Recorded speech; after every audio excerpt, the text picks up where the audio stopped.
New Thought Media Network. We are a global broadcast network of positive music, media, and entertainment, inspiring humanity's evolution along the journey of enlightenment and creating a world of love, peace, empowerment, and prosperity for all. New Thought Media Network. Positively inspiring.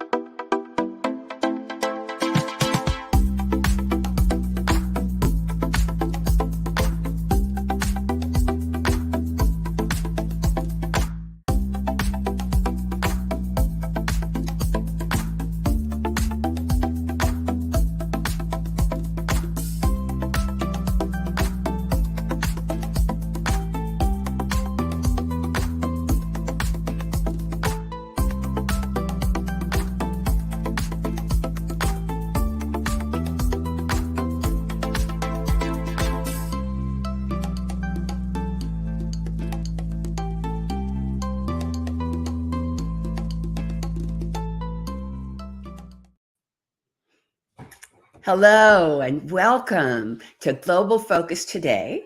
I am Reverend Sharri Johnson, your host, and I have today, as always, a truly marvelous guest. Our guest today is from the UK. Her name is Reverend Laura Topper. She is on a lifelong quest and is intrigued with the power of mysticism, metaphysics, and spirituality.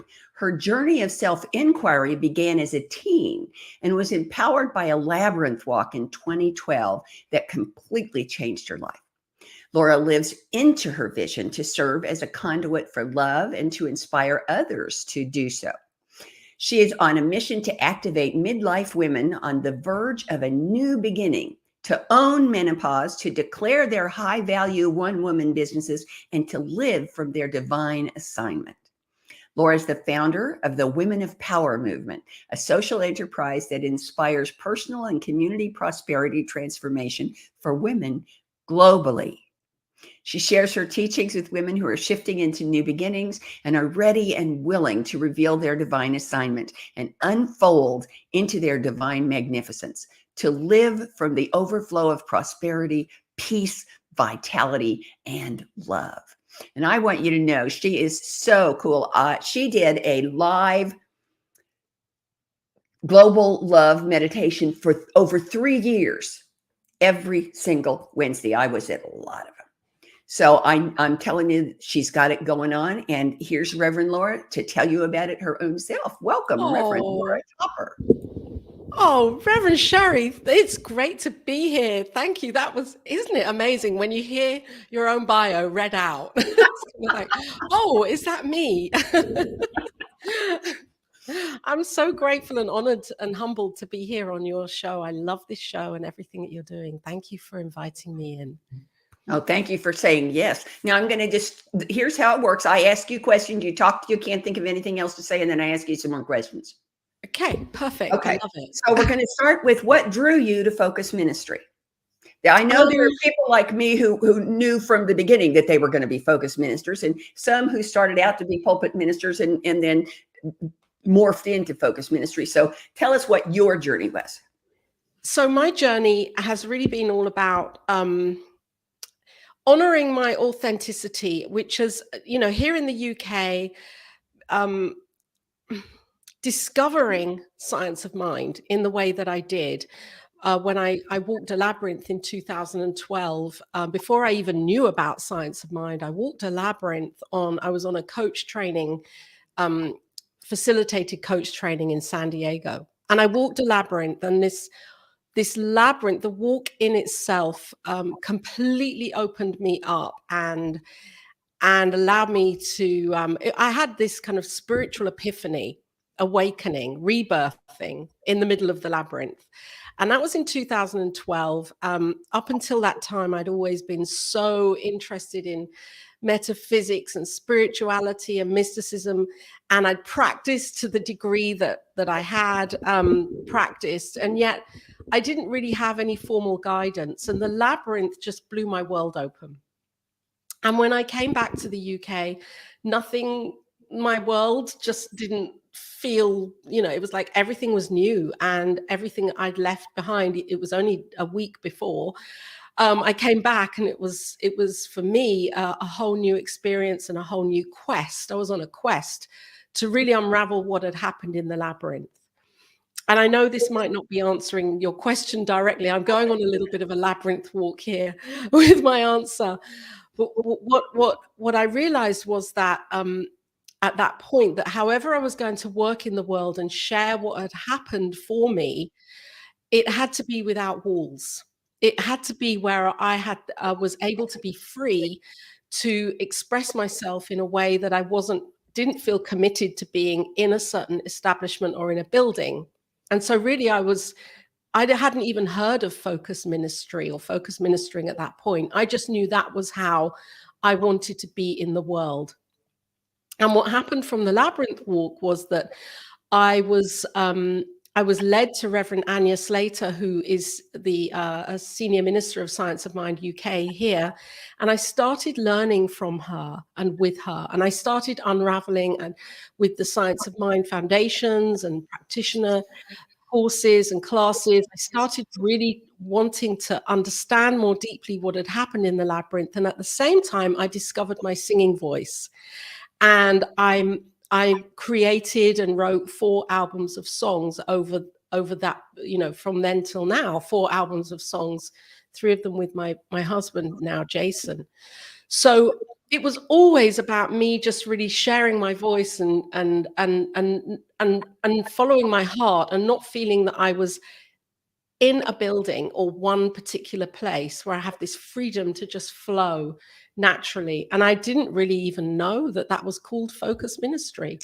It was just me feeling I don't want to be penned in by in a building. And also here in the UK, where Centre for Spiritual Living is not as known and as relevant here as of yet. And so for me to have a centre feels like it's not really my calling. My calling is to go with the feeling and the flow, and to be open to the opportunities that come along without feeling that I'm then in any way restricted. So if that answers your question, Reverend Sharri. It does. And I knew that I knew always that I wasn't supposed to be a pulpit minister, but I didn't know the term focus minister till I got to ministerial school either. That's right. But it's recognized across New Thought. The term is recognized across New Thought. So that's good. So given that we know what you don't want your ministry to look like, what's your vision? What's your purpose? What does ministry look like for you? What gets you up and excited every day? Oh, I love that. So more and more, I come from a business background of being in fashion retail for all my life, because that was kind of drip fed from birth from my parents. And I worked in retail, fashion retail, for many years. And I suppose I've got that entrepreneurial streak in me, and not that I have sussed it out completely for my own life, but it really interests me, that whole that and I think why I love these teachings is because they do give us this amazing opportunity and possibility to use them for our lives prosperously. And when we really know and can feel what prosperity means beyond money, money is one part of it, but it's the richness of our lives, the fundamental richness of our lives. And that is the divine that is coming through in everything, our relationships, our friendships, and who we're choosing to be with and not be with, and the projects we involve ourselves with. And I just love connecting with different people from around the world and saying yes to exciting projects and opportunities that are really based around these teachings, how we can bring these teachings into our own lives and use them in a really practical way to feel that prosperity and to expand the opportunity for prosperity in our lives. So that's what gets me excited. And I suppose because I always worked with women. It was women's retail, women's fashion. I was always the one in, kind of outside the fitting room, listening to a woman talking not only about why she wanted the dress, but what was going on in her personal life. And I recognized then that I had those skills of kind of, I'm not going to say life coaching, but it's like there's a fine line when you're with somebody or with women at some point. It's like, we all tell our hairdressers our deepest secrets. Hairdressers are great life coaches, I think. So I've always had that affinity with women and working with women. And then in my 30s, I left fashion completely, knowing that it wasn't really what I really wanted. It wasn't my heart calling. I knew then it had to do with health. And so I took all of my qualifications to become a personal trainer. And I was really intrigued with menopause and osteoporosis. And I worked with clinicians who were helping women to reduce their levels of osteopenia and osteoporosis all around bone health. And I created physical activity programs to really assist women to not control, but just to kind of be more aware of how they can increase bone density. So working with women was something that's just, it's always been really natural for me to do that. And so for me, it's like, how ministry is kind of, it's so beautiful because we can bring in all those parts of ourselves, the uniqueness that you were talking about before the show, our unique weird scattiness and all of those parts of ourselves that maybe in some cases we might want to leave that out or not bring that through. I think this is a great opportunity for as a focus, ministering from a focus perspective, to actually bring it all in and say, this is me, this is all of it, and this is how I can show up in the world and assist and guide. And that's what excites me. Okay, so I understand that your ministry serves women primarily. So my question, two part: how do you contact? How do you reach these women? How do you find them? And then, what makes spirituality for women look different from spirituality for anybody else?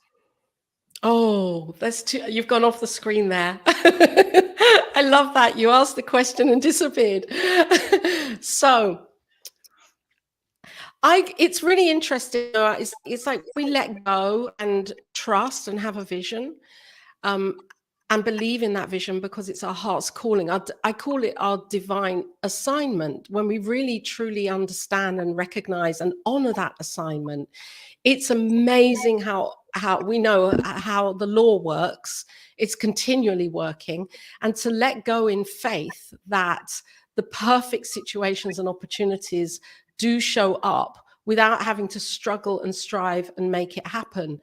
And that's how I've more surrendering into that. And the more I do that, the more glorious opportunities just seem to appear from thin air. And in October, I was introduced to a community in Africa, a community of women who I've been working with every week for the past few months to really share the teachings from a new thought perspective.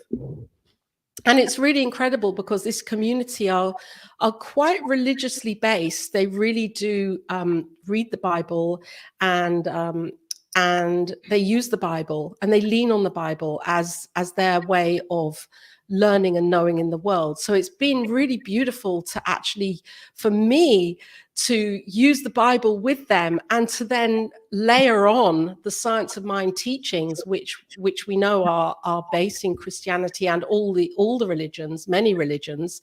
So it's been amazing for me to actually learn from them week by week, and to share and to understand, and for me to grow and to share the teachings in a way that are very easy for them to receive them without it being me showing up and saying, right, this is what we're going to do today. This is on my agenda.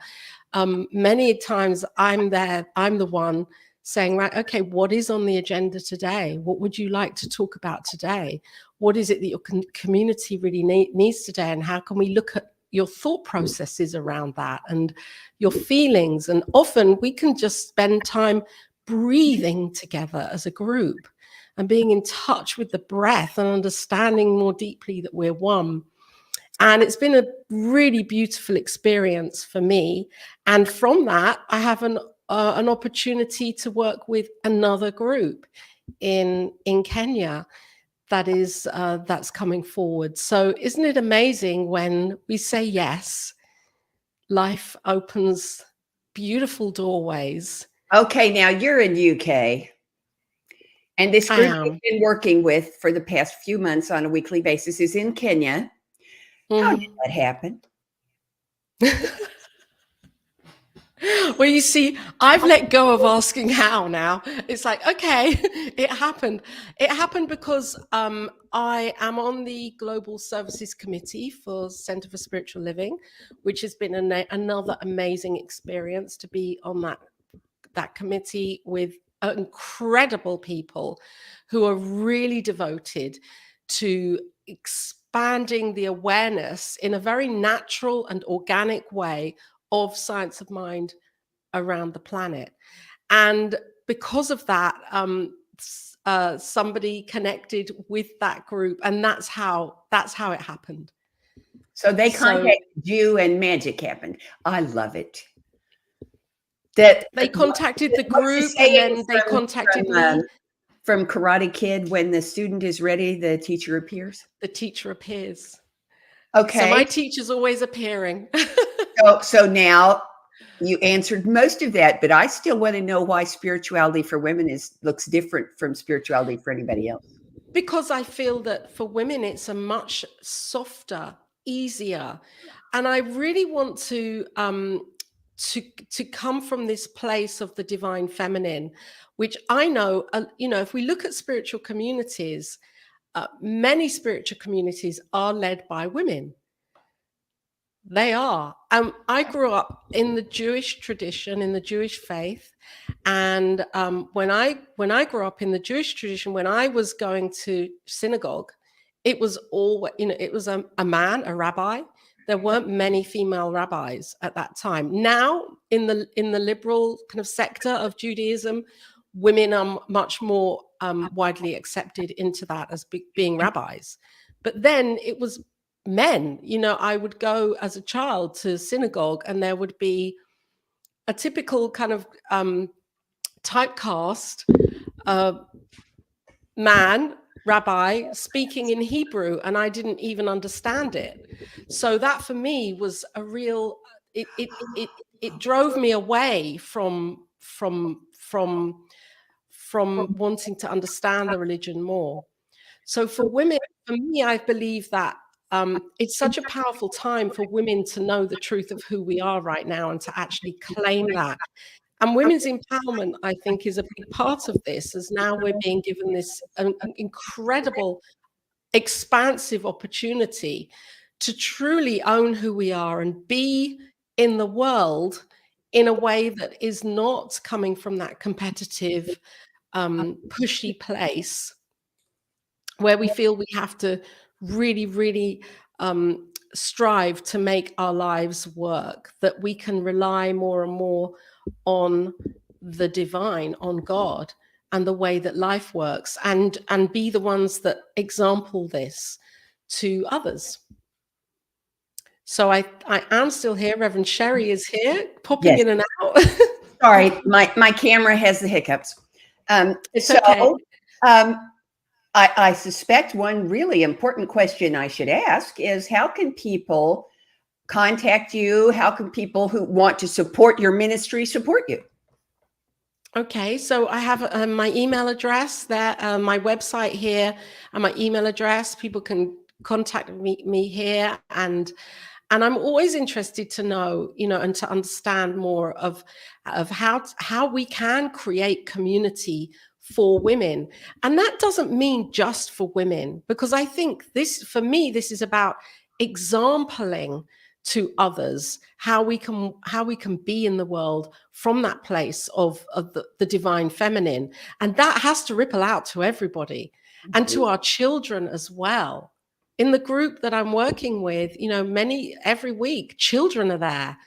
And that's so beautiful, because for me, it just shows that whatever's being said in the room and shared is actually being taken in by those children. And that will be their norm. That will become their norm, because their mothers are instilling it in them.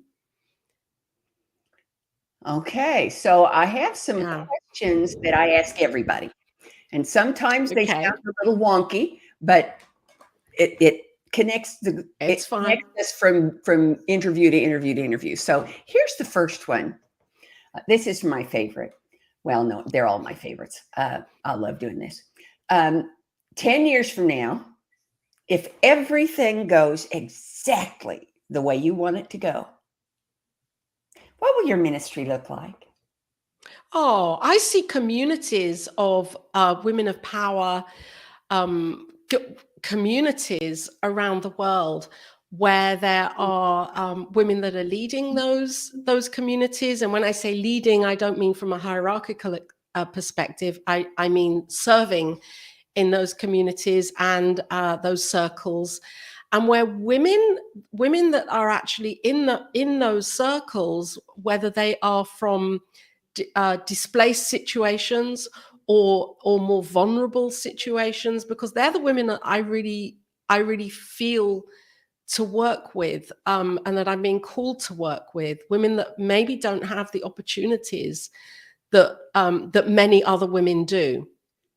From a hierarchy of needs perspective, the women in Africa that I'm working with, they do not have yet the fullness of the facilities that we take for granted: water, electricity, seeds, because they grow food to live and eat themselves. So their needs are very different, maybe, to my needs or your needs or someone that's watching here right now, where I'm just assuming that, but I'm just saying that we all have different needs. So I see in 10 years' time that women are self-prospering, self-aware to the degree that they're self-reliant, prospering by themselves without having to turn to anyone else.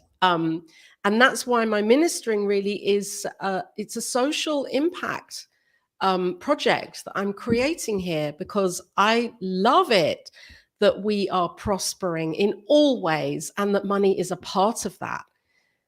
And that's how I see my ministry. It's not that it's a prosperity ministry. Prosperity is the underpinning of it, though, because ultimately prosperity is how we feel and how we are knowing the connection to the divine as us. And the more we can know that connection is always there, then we don't have to seek outside. We don't have to look outside for it. We can really know that we are the prosperity right here and now. So that's what my ministry looks like. Oh, that's a wonderful segue to my next question, because my next question is, how does your ministry, the Women of Power movement, contribute to, support, encourage, nourish, pick your verb, conscious evolution?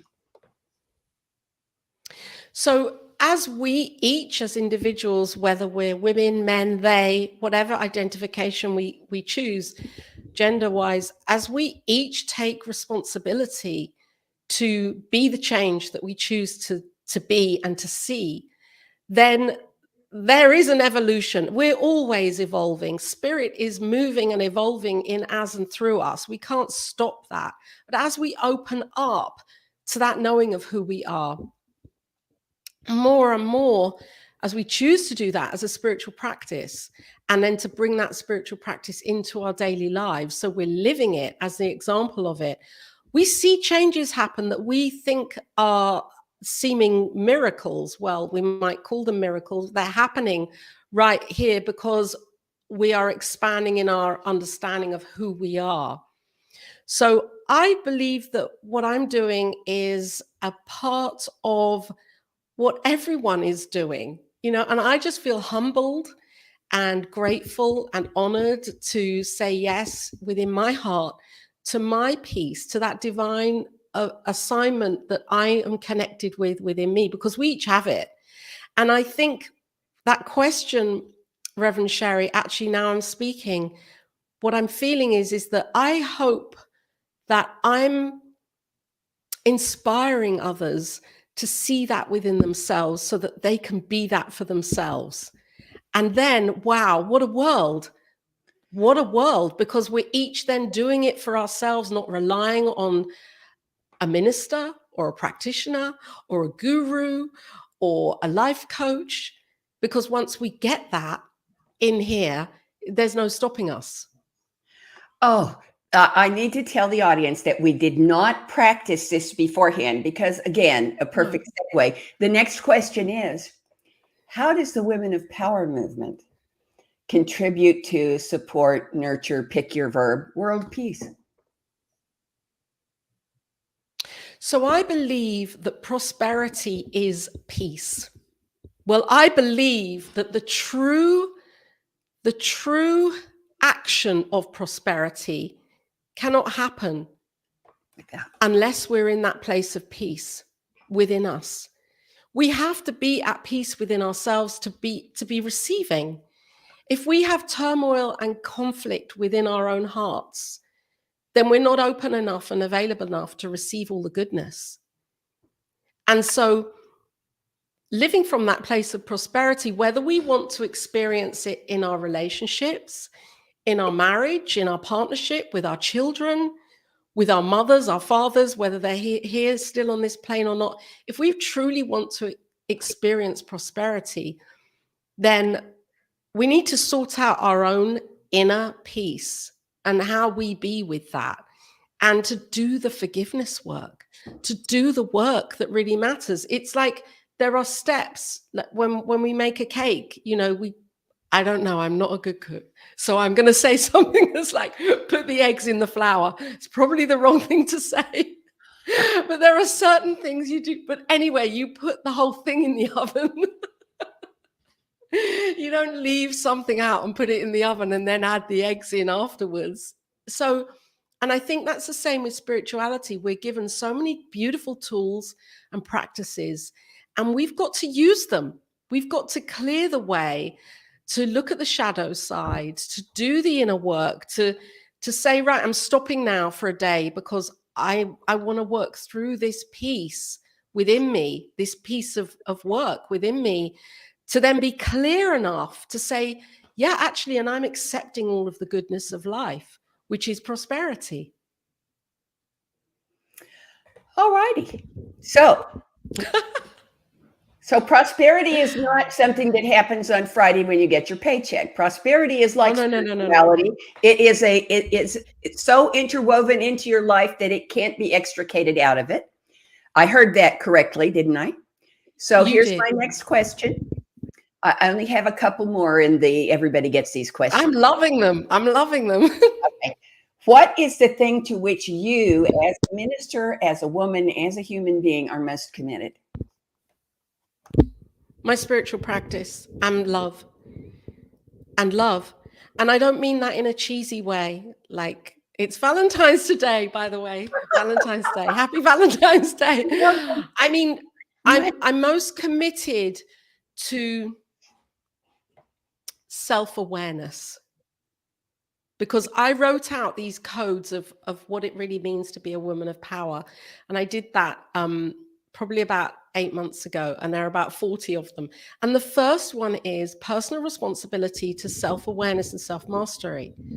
Because when we say yes to taking that personal responsibility, it means we're not seeking it from outside. We may then draw in those that can assist us with that to see ourselves. And yet when we say yes initially to taking that responsibility, it means that every word that I'm the words that I'm saying, the thoughts that I'm thinking, the feelings that I'm feeling, the degree of spiritual practice that I enter into daily, whether I'm doing it or not, whether that's prayer or meditation or contemplation or journaling or whatever it is, that's my responsibility. No one's going to do that for me. I'm the one that can master my own mind. Or, I mean, I know it's one mind, but the thoughts that are going on in there and the feelings and the words and the actions and attitude. So that's what I believe is self-mastery, taking responsibility, personal responsibility. So I'm presuming, because I know you, that somewhere in that list of 40 is self-care. Totally. Self-care, oh, I have my book. I wrote this book years ago. I just wanted to. This cover was created by Reverend Jeffrey Smith. I don't know if you remember Jeffrey. He was in Australia. He's in Australia. Do. And he did this for me. And this is Self-Love Makeover. And this is a book that I wrote, and it's basically a journal. It's a journal of 21 of my songs. Okay, now how does somebody go about acquiring that book? That's on Amazon, and the music. I'll just put the link here in the chat for you. Okay, and then we can make a banner out of it and run it across. Thank you. Yippee. So they can the music can be ordered for this book on Bandcamp. And then the book is on Amazon. And I created that because ultimately, and I know that I mean, when I wrote this was in 2013. I know that loving ourselves has become, there you go, somewhat kind of cliched, oh, do you love yourself? Do you love yourself? What does that really mean? Oh, self-care is about love. Self-care is self-care. Totally being complete and living into our yes and living into our no. And I think of yes, creating those boundaries, having our values and knowing what they are. And actually, when a situation comes up, well, am I eking out into the people pleasing? I'll do it for you just because, I want to feel that gratification, or am I living in my boundary of my yes and my no and feeling clear with that and feeling okay with that too? Outstanding. Yeah. Okay. I have two more. Here's the first one. Is there anything that you would like to talk about that I haven't asked you about yet? Oh, I'd like to just say I love your top. I think that blue really suits you, and I love the way that you color coordinate. You're really inspiring. And I think the other piece that I really would like to say, you are, every time I'm with you, your background's great, your top, it's like you've got your colors right, and I'm just honoring that. It's beautiful. This is the more and more I walked the labyrinth in 2012. And that was an embodied experience for me. It wasn't because I read a book, although I'd read Louise Hay, You Can Heal Your Life, when I was 23, which is basically, well, I'm 58 now, so I really can't count. But anyway, so that was when I first read her book. And reading a book and having an embodied experience the way that I did in 2012, that shook me. It's like my DNA. That completely rocked my world. And I think you talk about, well, how do I see my ministry in 10 years' time? I think there's an opportunity in our movement as a whole, or in our philosophy, to bring in more of an embodied experience of the divine through breath work, through movement, and to actually start really feeling God in the everyday movement and in the breath. Because the teachings can be very mental and it can be a lot to assimilate, to read and read and read.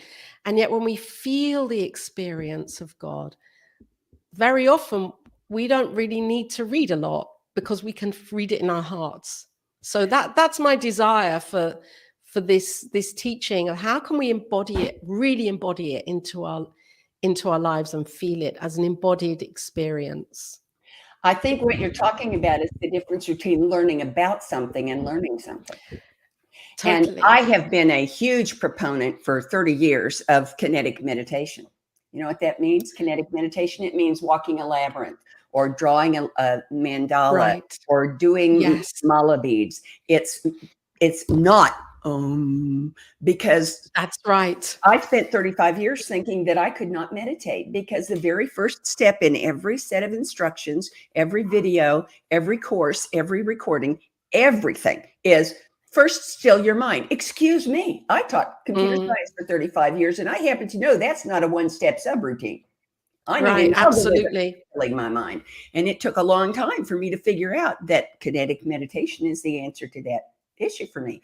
Because once I discovered walking a labyrinth and drawing mandalas and using mala beads, I realized that I could just sit and be. But I needed to do something kinetic to get myself wound down to that place of being without doing. So I understand completely what you're saying. All righty, I only have one more question. Oh, unless you've got more. They're good questions. Like to talk about, I just have one more question that I ask everybody, and that question is, will you come back? Oh, yes. Oh, good. Of course, hold on. I'm getting the calendar out. I don't let anybody get away who says yes. I whip my calendar out and I put them in it just as soon as they tell me. So hold on just a second. I get the calendar. Oh, you're doing it now. That's I'm doing amazing. it now. I don't. Rev Sharri doesn't have it around here. All righty. The first opening I have is July the 4th. Okay. All righty. That's a day for you, isn't it? July the 4th. It is a day for us. It's a national holiday. Yeah. I can't think of a better way to celebrate than to do this program, because, well, to be honest, I have a little issue with celebrating the fact that we slaughtered, created genocide several centuries before the Holocaust, and it bothers me a little bit. So I'm happy to do something positive on July the 4th that makes me feel like I'm making a difference. Totally. And this is a celebration of independence or interdependence or there oneness. You go. That's my word, interdependence and oneness. That's interdependence. Okay. Yeah. So we've got you coming back on July the 4th. I'm coming back today. It has been such a blessing to have you here. Thank you for asking me, and I feel really grateful to be here and to be sharing and to also be shining the light on how ministry, even though we're one, and a lot of ministries are focused on everyone and everything and calling everyone and everything into their own ministry. I feel this is really powerful to have focused ministry, to be zooming in on what really is calling our hearts and how we can really serve in the world. I mean, look at what's happened recently in Turkey and Syria, and how thousands of people. That is the whole issue of diversity. Yes, there is no one size fits all spirituality. That's right. There is no one size fits all ministry. There for centuries, for a couple of millennia, the human race tried to, a large portion of the human race tried to impose that one size fits all on people. And we have come to a place in our evolution as a species where that's just not possible anymore. The future of ministry is focused ministry. And I see the future of ministry because I want people to know what's available to them is a whole lot more than the 4 churches with steeples on the 4 corners of the main intersection of town. And I also think, and I totally agree with you. And that here in the UK, you can imagine everywhere there's that. You know, there are churches that are more than a few hundred years old. Oh, and they're gorgeous. On I've seen corners here, thousands of years old. And the other piece is that I think that I believe in my heart that ministering is changing to the degree of how are we out in public life, in the street, on the streets, with who we come across. That is ministering, being the loving presence wherever we are. Look at Jesus. He was wandering around. There's an old joke here in the United States. I can't remember where it came from or when I heard it the first time, but I'm pretty sure I was 6 or 7, where it's Grandpa's birthday and everybody's sitting around after the cake, and Grandpa's asking the little kids what they want to be when they grow up, and one of them wants to be a fireman, and one of them wants to be a doctor, and one of them wants to be a movie star, and one of them, the last one, says, I want to be a minister. And the grandpa rocks back on, he says, you want to be a minister? He says, yep. But why? It's because you only have to work 1 day a week. Well, guess what? That hasn't ever been true. But in today's world, ministry is not a job. It's a calling, and it is not something external to you. It's who you are. Who you are. Every minute of every day. Yes. And focused ministry just lets us do that out loud. Yes. Thank you so much for highlighting it and for having this show, Reverend Sharri. Oh, thank you for coming. It's I'm brilliant. glad we had you. And I'm thrilled that you'll be back July the 4th. Everybody write that down. I will. It's in my book. It's in my phone. July the 4th. Next week with a different guest, but Reverend Laura will be back on July the 4th. So thank you for coming. Bye-bye.